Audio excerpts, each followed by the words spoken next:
Tuberculosis is no longer a major concern of most Americans.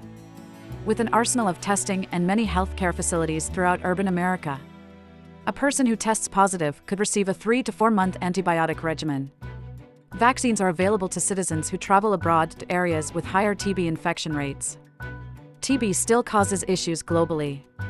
Let's go back to the 1950s. Richard L. Riley conducted experiments with guinea pigs to discover TB was an airborne pathogen. Understanding the mode of transmission is essential in spread prevention. How to kill TB was known before fully understanding how it spread. In late summer 1943, Waxman assigned the research project to Albert Schatz, an energetic 23-year-old graduate student. 3 months in, Schatz stumbled on a variety that appeared quite powerful. Waxman and Schatz named the antibiotic streptomycin.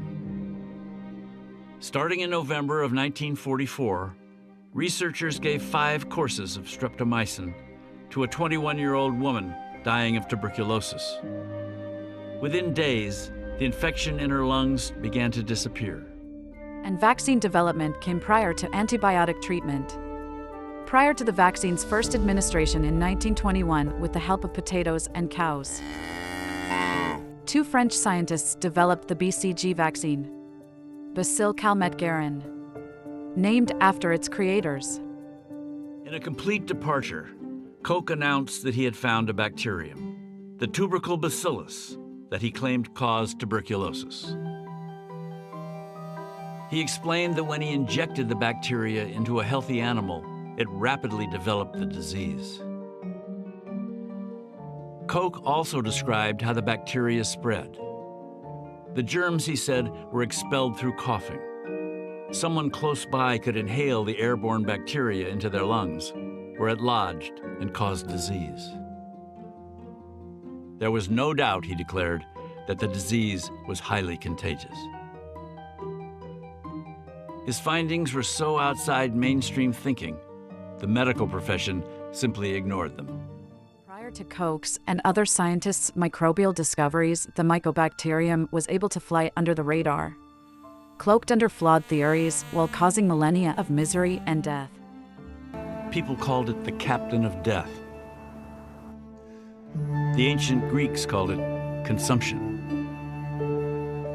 By the dawn of the 19th century, the disease had killed 1 in 7 of all people that had ever lived, more than any other illness.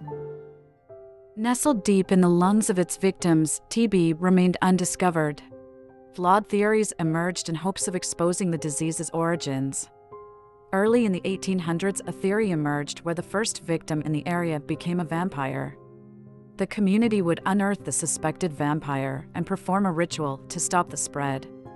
Other experts were convinced TB was a hereditary disease as it commonly spread in a household. Or was it simply a case of bad air?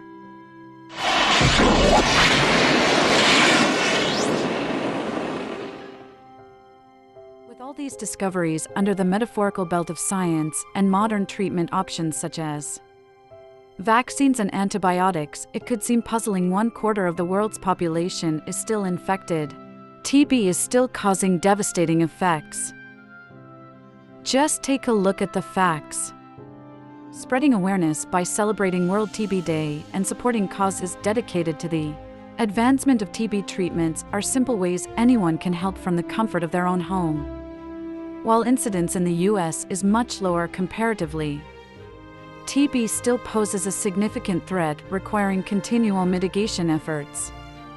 As history has proven, continued research into medical advancements remains critical. The goal is to provide more effective shortened treatments and increase accessibility to these treatments.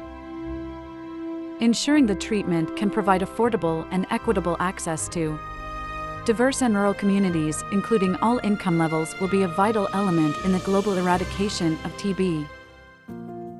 As a TB survivor, I know we can do more to prevent and control TB and eliminate this terrible disease in the United States. It's time to test and treat latent TB infection. It's time to strengthen TB education and awareness. It's time to speak up. It's time to end stigma. It's time Ya es hora. Dadanlo, oras na. Wawaktagi. It's time to end TB.